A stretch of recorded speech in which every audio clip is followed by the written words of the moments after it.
চোমে সেই পাখি মদিনার গো।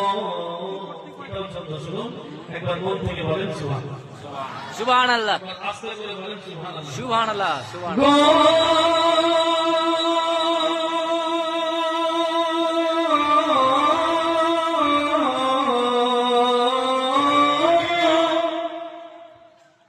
চিল্লে সেই নবীর রোজা খানা দোজখী হতে আমায় হবে না।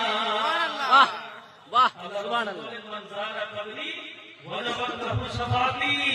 যেই লোকটা আমি নবী আমার রোজা জিয়ারত করলো সেই লোকটার জন্য আমি নবী আমার শাফাআত ওয়াজিব হয়ে গেল। বাহ বাহ বাহ বাহ। ওই কথাটাকে কবি বলছেন, কি বলছেন? চিল্লে সেই নবীর রোজা খানা দোজখী হতে আমায় হবে না। আলোতে মোর পরকাল গো, আলোতে মোর পরকাল গো,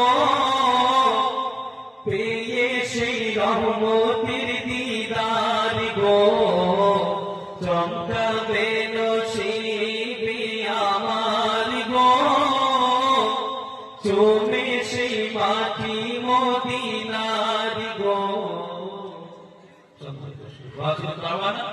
আলহামদুলিল্লাহি রাব্বিল আলামিন। আসসালামু আলাইকুম ওয়া রাহমাতুল্লাহি ওয়া বারাকাতুহু।